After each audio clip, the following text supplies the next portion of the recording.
Hey yo, what's up tout le monde, c'est Smartboy. On se retrouve aujourd'hui pour une vidéo présentation de série. Alors j'avais à la base prévu de vous ouvrir Ultra Prisme pardon. Et puis j'arrive pas à en trouver sur Lyon. Pour l'instant il n'y en a pas encore. Donc écoutez, on va un peu patienter. Je pense que je vous ouvrirai ça pour ce week-end. Je pense que je vous ouvrirai un display, hein, ce sera plus simple pour tout le monde. Voilà, mais en attendant, du coup, je vais vous faire une présentation de série. J'ai attendu, avant de vous présenter cette série, la série Jungle. Donc, deuxième série du Block Wizards, parce que je pensais que j'allais pouvoir vous ouvrir du Ultra Prisme. Et puis, malheureusement, je n'en ai pas encore trouvé. Donc, voilà. Mais c'est pas grave, écoutez, on va patienter. Et puis, on s'ouvrira ça très vite. Alors, donc, comme je vous le disais, aujourd'hui, je vais vous présenter la série Jungle. Deuxième série, donc, du Block Wizards, Série qui est relativement petite par rapport à certaines autres séries du bloc Wizard, puisqu'elle ne comporte que 64 cartes, dont 16 holos. Côté illustrateur, il n'y a pas grand chose qui change par rapport au set de base. Simplement, deux nouveaux illustrateurs font leur apparition. Je veux bien sûr parler de Kagemaru Himeno et de Imakuni. Voilà, que vous connaissez sûrement pour certaines de ces cartes un peu cocasses. Voilà, la série est sortie donc le 5 mars 97 au Japon. Et il faudra attendre le 1er juillet 2000, donc soit pas loin de 2 ans et demi après le set de base. Oui, non, 6 mois, pardon, qu'est-ce que je vous raconte? Je vous dis n'importe quoi. 2 ans et demi du Japon au français. Mais le set de base étant sorti en novembre 99, voilà, il a fallu attendre 6 mois pour pouvoir avoir la série Jungle en France. Alors, c'est une série qui est peut-être une des plus communes du Block Wizards, très facilement trouvable. Les cartes sont plutôt faciles à trouver, y compris dans des états excellents, proches du neuf, voire neuf. La cote de la série est pas oufissime. Voilà, sûrement parce que je pense que les développeurs, c'est mon opinion, les développeurs ont attendu que le set de base s'installe bien. Et puis une fois que Pokémon était bien installé en France, ils ont balancé Jungle. Et je pense que la série a été très très largement éditée. D'où le fait qu'elle soit encore facilement trouvable. Voilà, donc du coup, je vais vous présenter les cartes. Alors je ne vais pas tout vous présenter, je vais vous présenter le set d'Holo, le set des 16 Holos. Et puis je vais vous présenter 1, 2, 3, 4, 5, 6 communes peu communes que j'ai choisies. Qui sont à mon sens celles qui ressortent le mieux parmi le set de communes peu communes et celles qui sont le plus emblématiques entre guillemets. Donc on va commencer. Je vais d'abord vous présenter ce magnifique Papillusion de Kagemaru Himeno. Voilà, je vous en parlais. Voilà, cette carte est magnifique. Je sais que c'est une carte qui est très fortement appréciée par mon ami Dan. Myrdinaru, par mon ami Nico de la team Skiratros également. Voilà, je sais que Papillusion est un de leurs Pokémon préférés. Ici, elle est magnifique. Voilà, on voit vraiment le coup de crayon, le côté insecte, avec le pollen des fleurs, que vous voyez ici. Ici, cette espèce de vent, cette espèce de brise qui reprend un peu le pollen des fleurs, etc. La carte est vraiment sublime. Le Papillusion est très très bien illustré. Voilà, moi j'aime beaucoup cette carte, donc elle est ici en édition 2. Je vous rappelle que pour le set de base, vous avez édition 1 et pour du Wizard, vous avez édition 1 et édition 2. Alors je vous montrerai pas les rares de Jungle. Pourquoi? Parce que ce sont exactement les mêmes que les holos, mais sans la version holographique évidemment. Alors que dans le set de base, vous aviez des rares qui étaient différentes. Voilà, et jusqu'à la fin de la première partie Wizard, c'est-à-dire Fossil et Rocket, c'est exactement pareil. Il faudra attendre Genesis pour avoir des rares différentes, des Holos. Pardon, excusez-moi, c'est l'ordinateur qui fait du bruit. Voilà, donc le Papillusion, hop là, c'est passé. Ensuite, je vais vous montrer Tauros, nouveau Pokémon qui apparaît dans cette série, que j'aime beaucoup, de Kagemaru Himeno également. Alors voilà, on voit le Pokémon de dos, très bestial. Voilà, je le trouve très sympa. Alors en même temps très proche de la réalité, donc c'est un taureau tout simplement. Mais voilà, je le trouve plutôt bien réalisé. Les proportions sont bien respectées. On voit vraiment le taureau dans son côté très bestial, puisque c'est un Pokémon, je vous le rappelle, qui lorsqu'il est blessé, attaque de plus en plus. Hein. On a notamment l'attaque Fury, alors qui n'est pas présente ici sur cette carte de jungle, mais dans les autres réalisations futures, elle le sera. Voilà, écoutez, la carte est très très jolie. Très très très jolie, avec un peu de pastel et d'aquarelle là dans le fond. Hein. J'aime beaucoup, vous m'en voudrez pas trop, je la vois un peu cassée, hein, vous l'entendrez peut-être. Je vais essayer de faire de mon mieux. Alors ensuite, on a cette carte exceptionnelle de Mitsuhiro Arita, le Osley, que je vous avais déjà présenté lors de ma présentation des cartes à l'effigie dessinées par Mitsuhiro Arita. Hein. Je vous avais un peu expliqué la légende de cet Osley-là. Voilà, je vais peut-être vous en reparler un petit peu. Osley, en fait, c'est un Pokémon, la légende dit, elle a été confirmée par Mitsuhiro Arita, hein, qu'en fait, c'est un bébé Kangourex, qui aurait perdu sa mère, donc Kangourex, et qui aurait récupéré le crâne donc de sa mère Kangourex, et oula, j'ai du mal, attendez, je le reprends, qui se le serait mis, voilà, ça y est, sur le crâne en guise de souvenir, hein, je suppose. Alors c'est une carte qui est un peu morbide, hein, on voit ici d'ailleurs la larme de l'Osley, hein, qui regarde le ciel, comme s'il pensait à sa mère. Voilà, écoutez, c'est une carte qui est chargée d'émotions, qui appartient beaucoup moins à l'univers infantile, hein, que les autres cartes. Mais voilà, c'est aussi ça, Pokémon, hein. Il y a des histoires comme ça, et celle-ci est pas forcément la plus drôle, mais en tout cas, elle est la plus saisissante et la plus touchante en tout cas. Voilà, donc pour cet Osley, hein, hormis ça, la carte est juste magnifique, avec le ciel étoilé, très épuré dans ce désert, enfin dans ce décor un peu sombre, un peu ouais, désert, hein, finalement, sur cette bûche de bois mort. Voilà, avec donc le crâne de sa mère, hein, magnifique. La carte est vraiment magnifique. Je la trouve vraiment très sympa. Et puis l'histoire est aussi tout à fait touchante. Ensuite, je vais vous montrer Evoli. Voilà l'apparition de Evoli et donc de ses évolutions.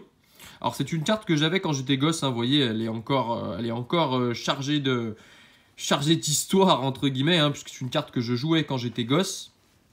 Alors ici, elle est en édition 1. Carte de Kagemaru Himeno également, qui a d'ailleurs dessiné la plupart des évolutions que je vous montrerai après. Voilà, la carte est très florale, très féminine aussi, hein, je l'aime beaucoup. Elle reprend un peu les couleurs chaudes et chatoyantes du Papillusion. Hein. Vous voyez, on a cette aquarelle de jaune, de rose, des couleurs assez vives, qui contrastent bien avec le marron du Evoli, hein, que j'aime beaucoup. Alors cet Evoli, il a une petite bouille bien costaud, hein. Il a été affiné au fil du temps, hein, pour le rendre un peu plus félin. Mais là, voilà, il a une illustration très très très kawaii. Puisque voilà, hein, je vous rappelle que les Pokémon viennent du Japon, hein, et donc du coup, ils sont aussi empreints de cette culture kawaii du Japon. Voilà, avec les gros yeux, etc.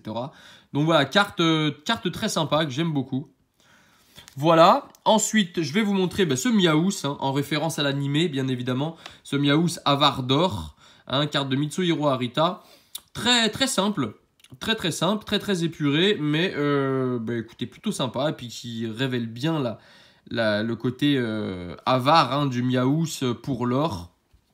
Voilà, que j'aime beaucoup. Je ne vais pas m'attarder beaucoup sur cette carte, elle est très connue et très commune. Et puis enfin, le Pikachu, qui n'a pas beaucoup maigri, hein, entre le set de base et Jungle, hein, voilà, il a toujours son gros bidon. C'est toujours une grosse souris électrique, hein, on reconnaît bien le style de Ken Sugimori, pardon, avec ce décor très réaliste, et puis le Pokémon posé dessus, hein, voilà, qui contraste un peu entre le décor qui est un peu plus numérique, hein.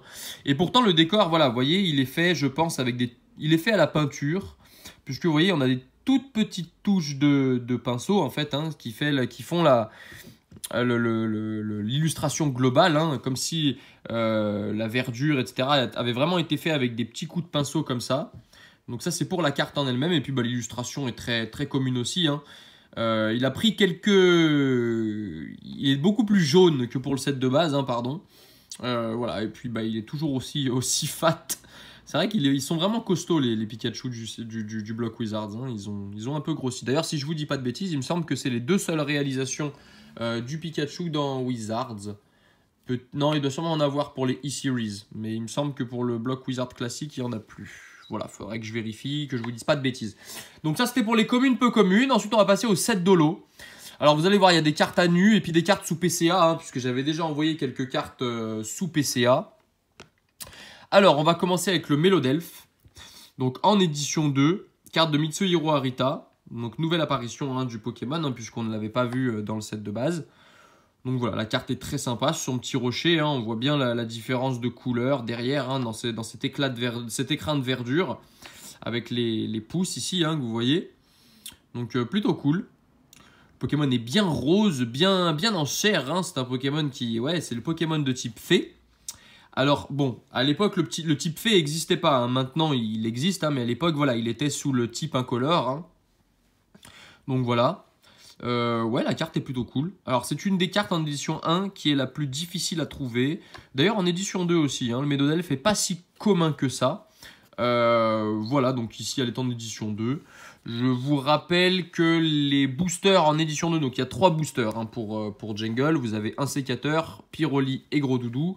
En édition 2, ils sont trouvables à partir de 30-35 €. Et puis en édition 1, aux alentours des 40, 50 €, ça peut monter jusqu'à 55, mais bon voilà, en moyenne c'est entre 40 et 50 €. Ensuite, eh ben, attendez, il manque la 2. Ah mais ouais d'accord, c'est pas dans l'ordre, non mais vous inquiétez pas, c'est normal. Ensuite, Pyroli. Voilà, bah, une des premières évolutions, hein, voilà, je vous rappelle qu'à partir de Jungle, on a vu apparaître le Evoli et ses 3 premières évolutions, à savoir Pyroli, Voltali et Aquali. Après, plus tard, on a eu Mentali et Noctali à l'apparition de Discovery, pardon. Et puis, peut-être même, non, de Discovery, ouais, il me semble, de Discovery. Et puis après, on a vu apparaître Philali, Givrali, etc., Nymphali, etc., etc. Voilà. Mais voilà, pour le bloc Wizards, pour la première génération, en tout cas, vous n'avez que Pyroli, Aquali et Voltali. Voilà, donc ici, c'est Pyroli. Donc, carte de Kagemaru Himeno, hein, le même illustrateur donc, que le Evoli ici. Bon, la carte est sublime, hein, une des cartes qui est la plus cotée de Jungle. Il y a une petite poussière dans la sleeve, puisque la carte est neuve. Hein.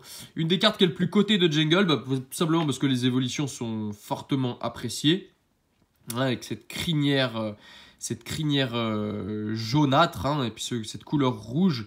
Donc voilà, Pyroli qu'on pouvait obtenir dans les premiers jeux si on avait une pierre feu qui faisait évoluer donc Evoli en Pyroli. Voilà donc pour Pyroli. Ensuite, eh ben, son collègue le Voltali, qui est, moi j'adore cette carte. Elle reprend un peu les contrastes bleu-jaune du Elector, par exemple, qu'on a eu dans le set de base, et du Faramp de Neo Destiny, dans Neo Destiny, voilà, du Faramp obscur de Neo Destiny. Donc il y avait effectivement le même décor derrière, hein, avec le Pokémon. D'ailleurs, les cartes ont été dessinées par le même illustrateur, hein, si je vous dis pas de bêtises.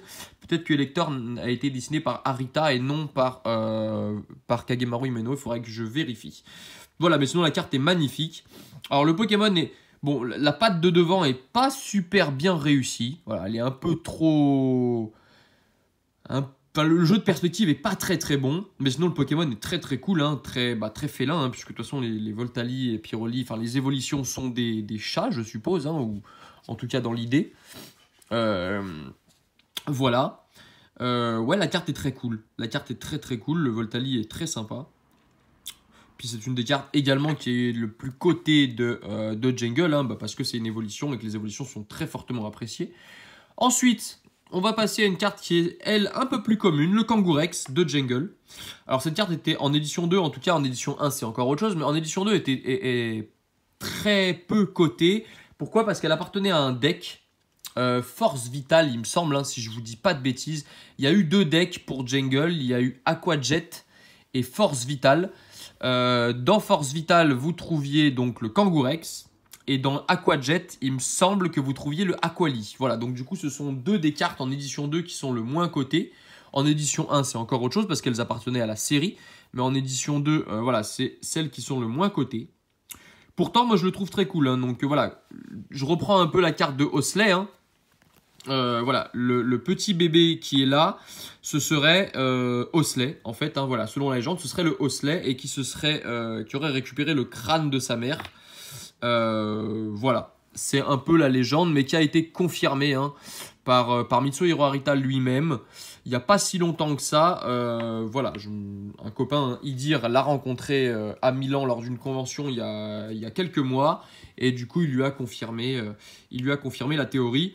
Donc voilà, et d'ailleurs, hein, le Pokémon est un Pokémon maternel. Je vous en avais déjà parlé lorsque j'avais fait le sujet sur Mitsuhiro Arita. Hein. Que je vous mettrai ici d'ailleurs, hein, si vous ne l'avez pas vu. Sinon, je vous mettrai à la fin toutes les vidéos présentations de série. Je vous mettrai la playlist complète. Donc voilà, voilà la carte de Mitsuhiro Arita, Kangourex. Très sympa, on voit vraiment le Pokémon de pied hein, dans sa globalité. Très très cool. Ensuite, carte que j'aime beaucoup également, le Monsieur Mime. Alors plutôt sympa, alors c'est une carte qui est aussi assez commune. Hein. Les cartes en édition 2 de Jungle, pour un état neuf, tournent aux alentours de 25 à 35 € pour les plus rares, hein, comme le Pyroli par exemple en neuf. Moi j'en ai vendu un il n'y a pas longtemps, 30 €. Voilà. En édition 1, il faut à peu près compter 1,5 fois à 2 fois plus cher. Voilà, donc un Pyroli sera aux alentours des 50 60 €, Mélodelph, pareil, aux alentours des 50, peut-être un peu moins, 45, ça dépend des moments, hein, voilà, mais ça c'est la cote, on va dire que c'est la cote globale, et puis après ça baisse en fonction des vendeurs, etc. Voilà, et puis en fonction de l'état des cartes, évidemment. Donc ce Monsieur Mime n'a pas grand chose à dire de plus, hormis ce décor qu'il y a derrière, hein, parce que voilà, vous voyez, le décor est assez simple, hein. Ici vous avez du noir qui ne brille pas beaucoup, un chouille, hein, vous verrez, il y a... Et encore que non, je crois que voilà, la brillance est majoritairement localisée sur ce tourbillon psychique voilà, jaune derrière. Hein. Donc je l'aime bien. Je la trouve très cool. Alors moi ici je l'ai en anglais. D'ailleurs je sais pas pourquoi je l'ai en anglais. Il faudrait que je la change. C'est très étrange. Je pensais que je l'avais en français. Voilà. Écoutez, ce Monsieur Mime est plutôt cool. Je l'aime beaucoup. Mais d'ailleurs je dois l'avoir en français aussi. J'ai pas dû prendre la bonne. Bon, c'est pas grave. Ensuite on va passer au Nidoqueen. Voilà, bah écoutez, plutôt bien, hein, puisque vous savez que alors c'est la première apparition des Pokémon genrés, donc femelle et mâle, puisque avec notamment l'apparition des Nidoran. Donc vous aviez Nidoran femelle et Nidoran mâle. Nidoran mâle évoluait en Nidorino qui devenait Nidoking, donc que nous n'avons pas dans la série Jungle, hein, qui est dans la série 7 de base. Et puis le Nidoran femelle évoluait en Nidorina. Et enfin, évoluait en Nidoqueen, donc que vous avez dans la série Jungle ici. Donc la carte est très cool hein, également. Voilà, le décor est toujours aussi simple. Hein, on reconnaît bien Ken Sugimori. Le Pokémon est bien illustré dans sa totalité. Plutôt sympa, hein, j'aime beaucoup. Alors Pokémon de type plante qui deviendra par la suite Pokémon de type poison. Mais voilà, pour l'instant c'est un Pokémon de type plante. Ouais, plutôt cool. J'aime bien. 60 kg, 1m30. Très bien. Pokémon perceur. Voilà, ses écailles très résistantes et son corps massif sont des armes dévastatrices. Voilà. Et puis là, je ne sais pas si vous vous souvenez, mais vous aviez le niveau du Pokémon. En fait, c'était le niveau pour lequel il évoluait dans le jeu. Voilà, donc quand vous arriviez à avoir un Nidorina niveau 43, il évoluait en Nidoqueen. Et puis le numéro, c'est le numéro dans le Pokédex. Voilà, puisque vous savez que les Japonais n'ont pas cette classification comme nous. Hein. Ils ont une classification dans le Pokédex. Voilà, donc la série, le set de base reprend comment dirais-je, la numérotation classique, et puis après ça évolue à Jungle, etc. Ensuite, Roux Carnage, que j'aime beaucoup. Ah, je la trouve super sympa aussi cette carte. Beaucoup de couleurs, beaucoup d'éclats de brillance. Voilà, le Pokémon est très, très affûté. Hein. Voilà, un très bel aigle, entre guillemets. Je l'aime beaucoup.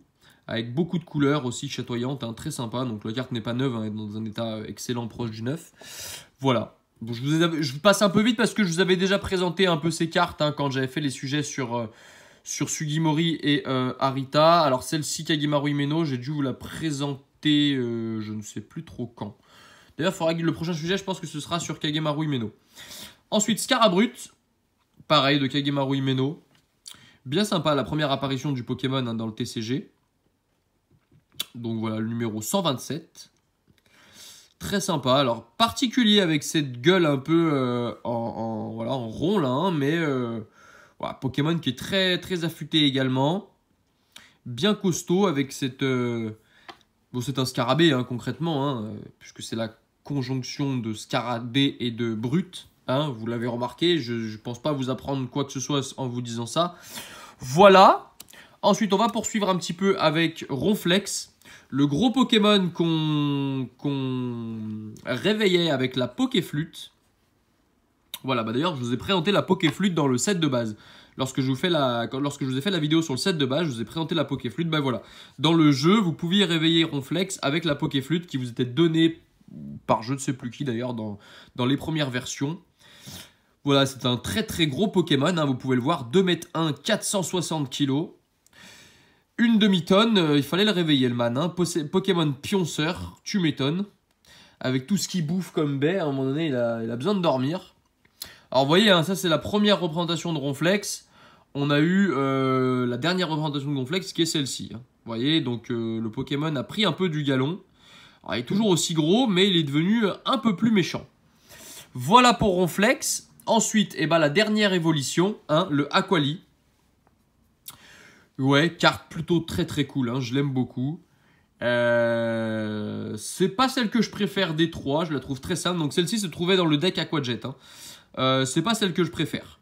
Je préfère 1000 fois le Pyroli au niveau de l'illustration du Pokémon. Et au niveau du décor et de l'effet holographique, je préfère le Voltali. Mais le Aquali est plutôt cool. Voilà, il ressemble vraiment à une sirène, hein, je trouve. Très très très mythologique, je trouve, ce Pokémon. Je l'aime beaucoup aussi. Hein. De toute façon, j'aime tous les Pokémon des deux premières générations et de la troisième également. Puis la quatrième, ça commence un peu à se tarir. D'ailleurs, ils ont réédité la quatrième génération hein, dans Ultra Soleil. Hein, dans Ultra Prisme, j'ai du mal. Dans Ultra Prisme, ils ont réédité la quatrième génération en grande majorité. Ensuite, le Ampiflore, que j'ai également sous PCA 10. Voilà, que mon ami Mirdinaru m'avait filé. Voilà, donc ici elle est à nu, hein, elle est pas sous PCA. Je l'ai gardée parce que c'est une carte de mon enfance, hein, vous voyez elle a quelques petits défauts, mais voilà, c'est une carte que j'avais quand j'étais gosse. Donc le Ampiflore, évolution de Boostifleur qui était lui-même l'évolution de Chétifleur. Pokémon carnivore, une plante, hein. Il y a beaucoup de la série Jungle hein, est beaucoup marquée par le type plante. Hein. Vous avez beaucoup de Pokémon référence à la jungle hein, concrètement, hein, avec Nidoqueen, avec Scarabrute, avec Ampiflore. Avec maintenant ce Rafflesia, avec Papillusion aussi avant. Voilà, c'était des Pokémon dans les animés, hein, c'est des Pokémon qu'on retrouve dans la forêt hein, majoritairement. Voilà, Rafflesia, donc de Keiji Kinebushi, qui a dessiné quelques dresseurs dans la série 7 de base. Alors vous voyez, hein, là on a vraiment le contraste, hein, la carte est beaucoup plus numérisée, beaucoup moins crayonnée. Hein.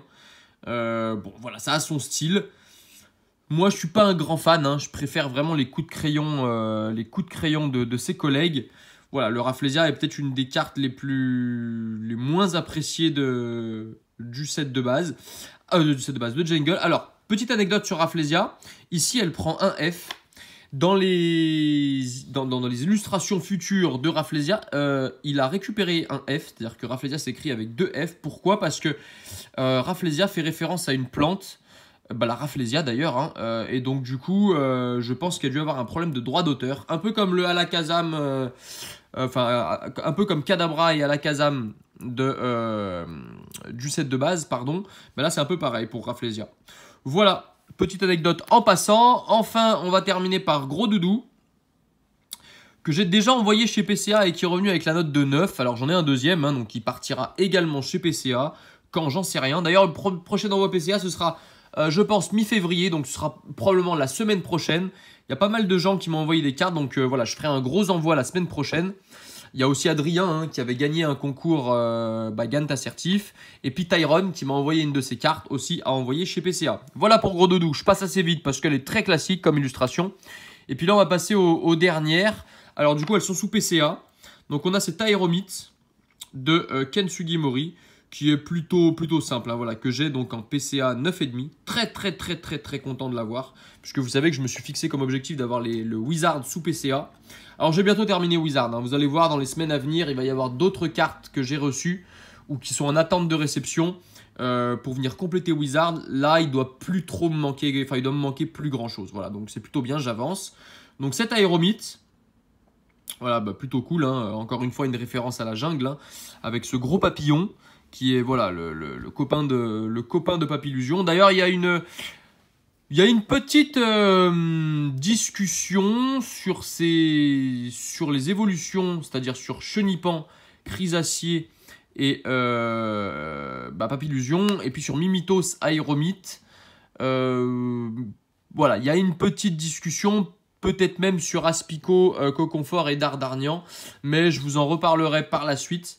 Par exemple, vous voyez, peut-être un petit avant-goût, vous voyez que ici, vous voyez Mimitos avec sa couleur un peu violine et ses yeux rouges. Et vous avez à peu près la même chose sur le Papillusion. Ce qui est assez étonnant, voilà.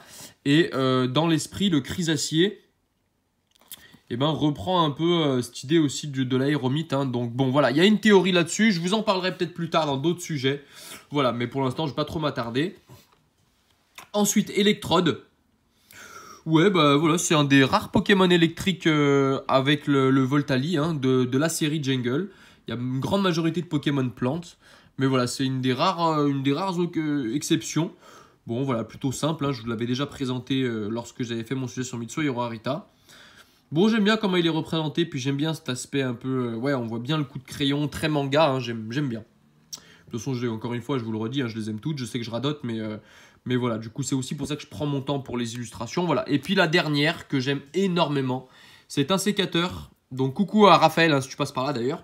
Voilà, que j'ai également en PCA. Ce sont les 3 cartes avec un gros doudou que j'ai en PCA de Jungle.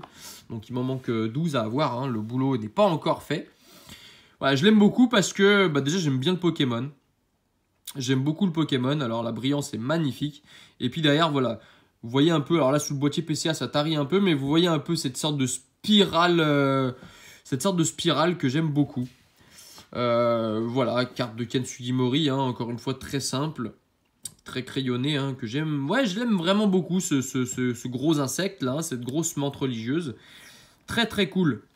Voilà les amis, bon, et écoutez, la vidéo a duré 26 minutes. Hop là, que je fasse pas tomber la caméra.